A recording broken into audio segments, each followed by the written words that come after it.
Hey guys, it's Theodore again, back with an update starting off with my last post. As I said, I'm on a job currently. See, originally I wasn't meant to be back so soon, but after the feedback I received from my last post, as well as the current predicament I find myself in, I thought that it would be wise to keep myself occupied as I sit here waiting in my motel room.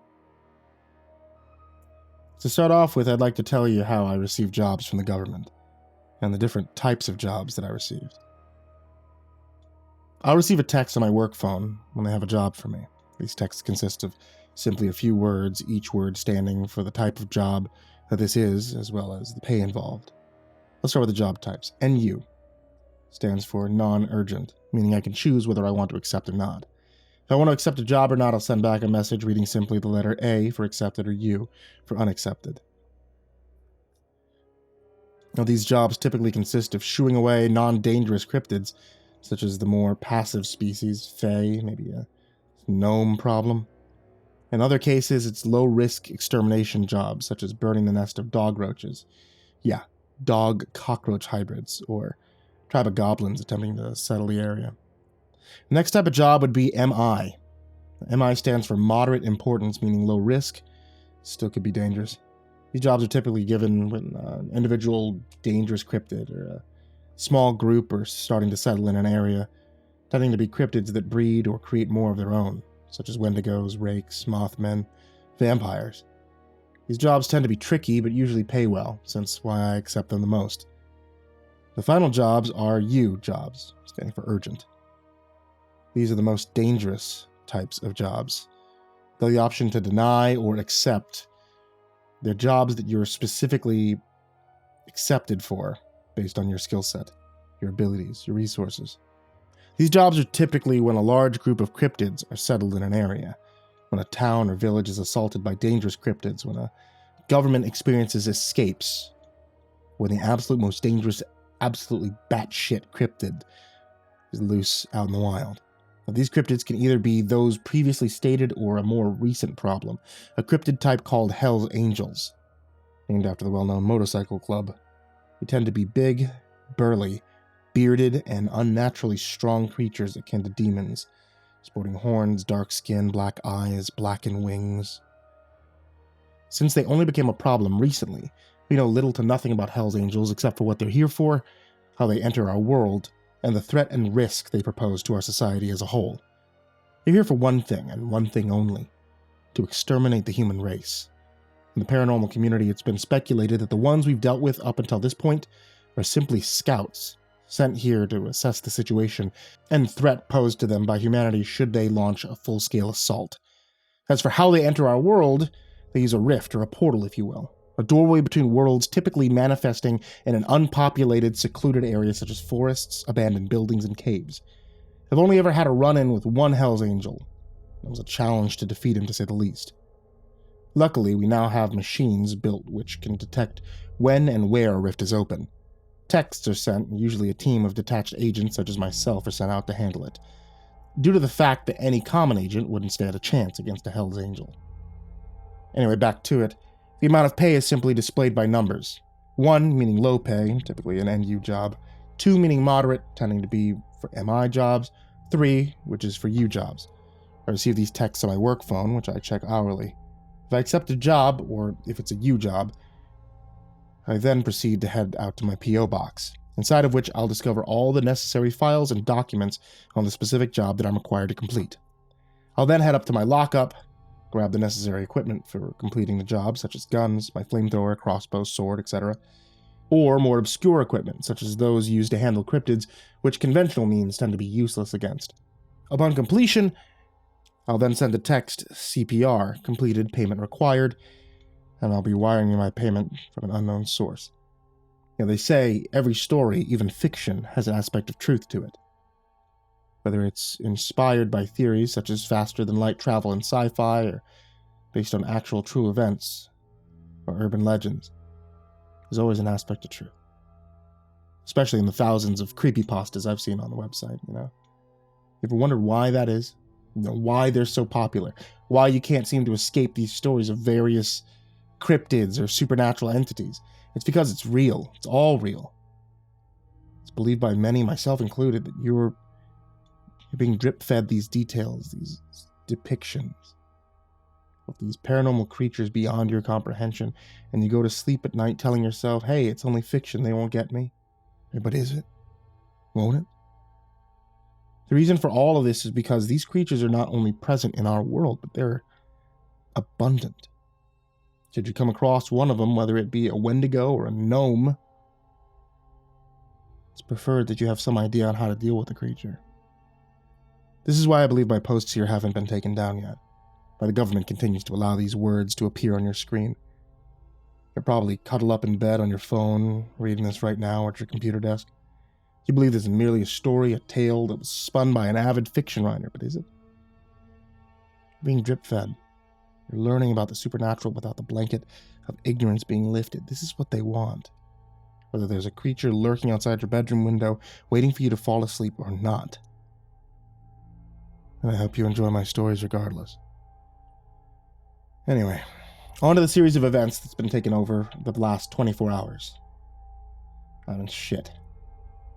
The reason why you're getting an update so quickly is because there's something lurking in the forest outside of my motel as I write this. Now, I have no internet, so maybe a few hours before I'm able to post it, if at all. If not, I don't know if I'm going to survive tonight, but if you're seeing this, it means at the very least I was able to live a couple extra hours. The story starts where I left off yesterday after finishing my previous post. I looked at my work phone. I received a text from my employer reading MI2, moderate importance, moderate pay.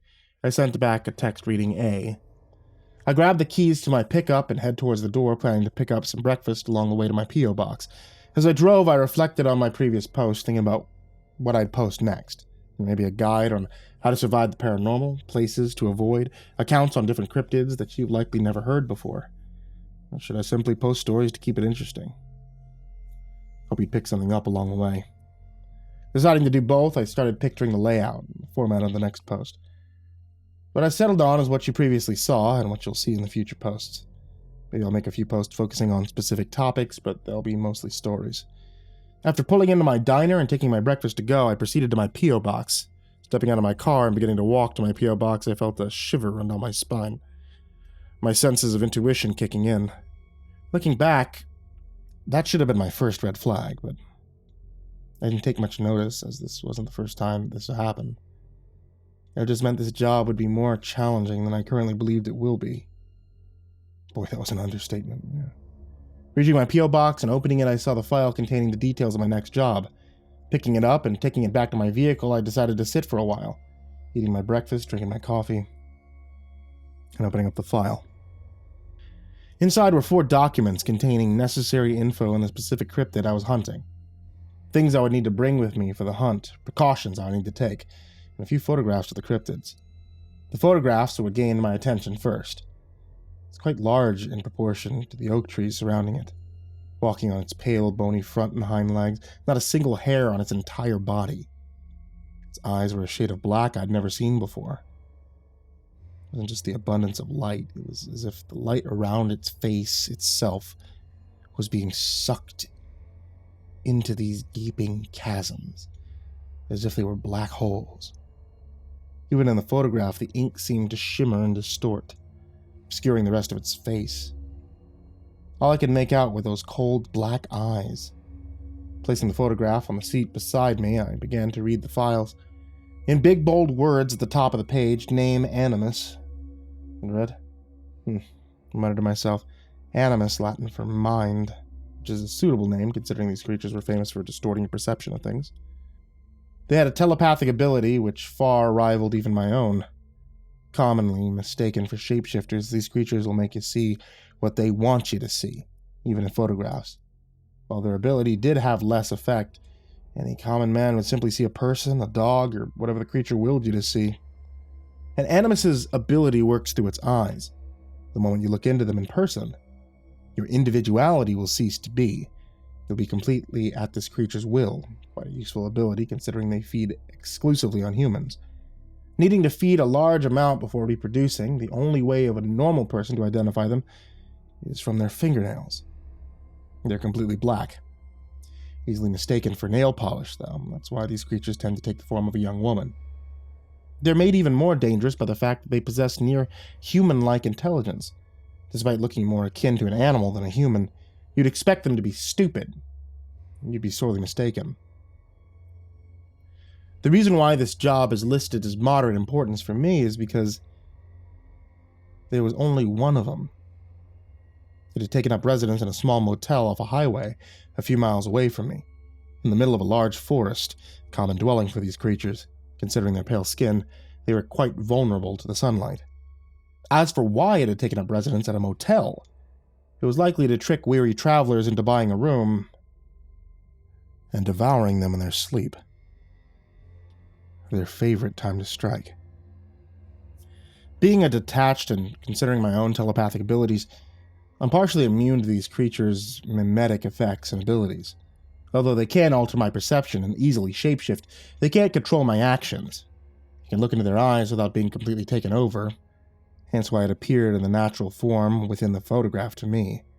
Now, despite their bony arms and legs, their skinny frame and exposed ribcage, their skin was akin to diamond, meaning it couldn't be punctured by conventional means. The only way to kill these beasts would be to burn away its skin using a UV light and puncturing its heart with silver. Reading all I needed to know, I slipped the documents and photographs back into the file. Placing it in my pack and heading to my lockup to retrieve necessary equipment and form my strategy. Upon arriving at and entering my lockup, I looked over my gun rack, seeing my assorted selection of weapons, some of them anomalous themselves. After carefully considering which gun to take with me on the mission, I decided to take my SV Dragnov, powerful sniper rifle with a few minor alterations I'd made, fixing a high-powered UV flashlight to it and retrieving some silver armor-piercing rounds from my ammunition station. I wondered if maybe this was overkill, and after all, this was the first Animus I'd ever faced. But it's better to be safe than sorry. Proceeding to grab my M16, also loaded with silver armor-piercing rounds, I decided to grab 2 silver daggers as well, and a nail bomb, also containing silver. After placing my daggers on my belt, my gun and bomb in my pack, I walk over to the table in the center of the room, grabbing a half-empty bottle of whiskey and taking a swig. I consider my options. What would my strategy be? After around 30 minutes of drinking and brainstorming, thinking over previous jobs of a similar nature, I landed on the idea of acting as bait. I would head to the motel, head to the front desk, acting oblivious to the creature's true nature, and I would buy a room. I knew there would be no other guests because at this point, authorities had already sealed off the road. This wouldn't work to my advantage, deciding to call a fellow agent embedded in the FBI, requesting that he loan me a few agents for the evening. The rest of this would be so that I could avoid the Animus being suspicious of me being the only guest for the evening. They would sleep in the rooms furthest from the front desk while I slept in the one closest, assuring it would come to me first. These agents would be given a brief description of the cryptid that we were dealing with, and be advised not to look directly into its eyes, lest they be under its complete control. The agents would be advised to stay out of it unless I desperately needed the help, but under strict orders not to engage the creature head-on, simply providing cover fire for me should I fuck up, allowing me to regain the upper hand. I would lay in my bed with my M16 stashed under the covers, facing the wall, and wait for the creature to enter my room. The common man wouldn't hear it entering, since these creatures are incredibly stealthy, but with my enhanced hearing, I knew I would. So upon it entering, I would jump up with my gun in hand and switch on the flashlight, burning away its skin, and fire as many rounds as I could, straight into the beast's heart. Now, I know what you must be wondering. Why not just walk into the front building and just shoot it? Well, not only would it see me coming from a mile away, a man entering the building with an M16 in hand, but it would be able to immediately duck for cover. I needed it out in the open, in the middle of my room, and I needed to catch it by surprise. Since it has the ability to cause humans to fall into a deep slumber, an ability which luckily doesn't work on the detached, it would be expecting me to be in a deep sleep. With everything prepared and my plan fully fleshed out, I set off in my pickup towards the direction of the motel. It was a few hours' trip in which I listened to stories from other agents, and while some of the cryptids these guys had fought without struggle, I've got to say, I wouldn't mind some of you guys at my back in a sticky situation. Could sure use a few of you here right now. Upon arriving in the motel, I saw that my team had already arrived, an assortment of vehicles parked out front. It really just looked like a normal motel on a normal day, yet there was nothing normal about it. Yet again, a shiver ran down my spine. That same warning sign that something would go wrong, and again I shrugged it off as jitters. And after all, this was my first time doing battle with an animus. Parking my pickup into a space right by the room I planned on taking, I entered the front building, swinging the doors open as nonchalantly as I could. I forced a yelp back down my throat. It was as if I could feel it in the air. I could sense what it was just by being in its vicinity. I believed this would help me later on, and it still gave me goosebumps. Looking over the front desk, I saw it, looking almost exactly like a young woman in her 20s. A rural girl with a few noticeable differences. Her nails were pure black. Her brown eyes, seemingly a little too dark, and an unnaturally wide, toothy grin spread across her face. "Welcome to Dark Oak Motel. My name's Mandy. How can I help you today?" she said, with a sweet voice no different to a human female. This just freaked me out even further, but I kept my composure. "Yeah, hi, I'm looking for a room to spend the night, preferably one right outside my car there. You got a bad back, it just makes it easier to move my bags to and from my room," I said, rubbing my back for effect. "Why, sure, sir. That'd be room 14, she said, peering over my shoulder at the placement of my vehicle. "That'll be $40 for one night. How would you like to pay for this?" she said in a polite and charming voice. "Cash, please," I said, retrieving my wallet. After paying, she led me to my room and made sure that I was all situated, then handed me the key. After she went back to her spot at the front building, I walked out to my car and retrieved my pack, heading back to my room and placing my weapons into the necessary spots. I decided that tonight I would sleep with my belt on, the dagger strapped to my side, accompanied by a UV flashlight, but concealed by the blanket in case I needed to get up close and personal.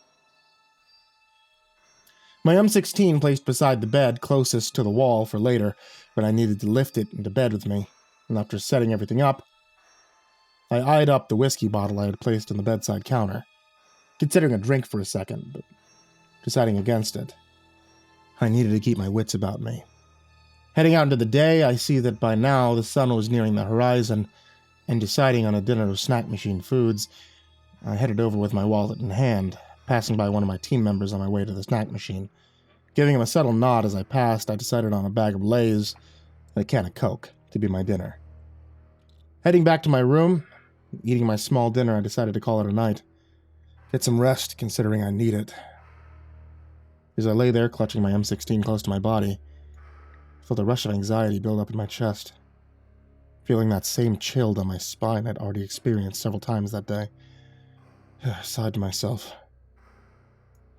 This is going to be a very long night indeed. After waiting a few hours, watching as the light slowly disappeared from the wall, until it was almost complete darkness, only illuminated by the street lamps outside, I decided to focus on my enhanced hearing, listening. I could hear the members of my team settling down, a few tossing and turning, other brushing their teeth, one on the phone with his wife, but after a few hours, when they'd all settled and I'd long since heard any noise come from the main building, that same feeling of anxiety built up in my chest again. What if something were to go wrong? However unlikely that might be, why hadn't I fleshed out a backup plan? I heard my team tossing and turning, usually considering the animus is said to put people into a deep and still sleep once they passed out. Then I heard it. The door slowly opening, readying myself, waiting to hear footsteps enter my room so I could whip out my gun and nail the fucker. It's right in my mind, as I jump up, switching on my flashlight and shooting the creature right in the chest. I see a look of fear and shock as the creature topples over, its long and bony body spread out across the floor. I allow myself a moment of victory, looking up at the ceiling and cheering. Hearing a still human-like moan coming from the floor, I look down, and my blood runs cold. I see one of my team, one of my agents, lying there, blood pooling underneath him as he takes his last breaths. Left speechless, I stand there in a trance. Had I just murdered one of my team members? No, this has got to be the animus playing tricks on me, maybe taking the form of one of my agents after it had been shot for help and sympathy, but that wouldn't explain how it hadn't changed back upon dying. Then I heard a shrill shriek from the night outside, followed with distorted laughter. Heading out there with my rifle at the ready, I head to the next door over from me where an agent is stationed. Attempting to knock on the door, I'm shocked as it opened by my touch, and inside I see a pool of blood but no body. Heading over to all the other rooms, I see the same scene. The Animus had slaughtered every single one of my agents, taken their bodies to feast on them. "You fucking bastard!" I yelled out into the night. I was met with only the same shrill laughter. And that was when I realized what had happened. The agent I had shot had looked into the creature's eyes earlier that evening. He was under that thing's control. He had likely told the creature everything he knew of the plan. The creature then hatched a plan of its own, killing all of my agents, and augmenting my perception to send the agent under its control to my door, having me kill him as part of some sick fucking joke.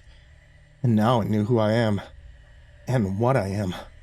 I don't have to explain to you why I don't want to get caught by this creature, but I will regardless. See, I can't die, and I have a regeneration ability, meaning that I would be a limitless supply of food for this creature, and it's young, unless I resign my body and pass on from this world, which I simply won't do. Not while I have unfinished business in this world. I decided to run back to my room. Hearing the creature's footsteps not far behind, I enter and I slam the door, grabbing my UV flashlight and placing a vase over it, showering the room with the violet light. This is where I still am right now, typing this out on my laptop. I still hear its shrill laughter from outside. Hear it skitter across the pavement, and what's worse is that I think it's given birth. I hear crying. I hear crying akin to human babies coming from the main building. I'm preparing to make my last stand as I don't have any cell reception. I can't call for backup. I can see the flashlights running out of power as I type this. I doubt that it'll last until morning, so whatever I'm going to do, I'll have to do it right now. I can't replace the flashlight with one from my gun, as I'll need it to be able to kill this creature, so I'm simply going to gather my equipment, try to come up with a plan, and make my last stand. And if I survive, you'll be seeing a lot more of me, including a follow-up story, but if I don't, then it's been an honor. I hope you've enjoyed what I have thus far, and I hope that you heed my words. Cryptids exist, and you're not safe. Until next time, Theodore Coulson.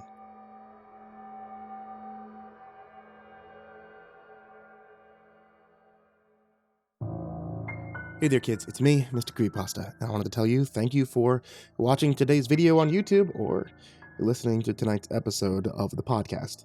If you guys like hearing stories being told here on YouTube/podcast/ wherever you happen to be listening to stories being told, then you can always get some behind the scenes stuff. Check out twitch.tv/MrCreepyPasta, and sometimes I go live there.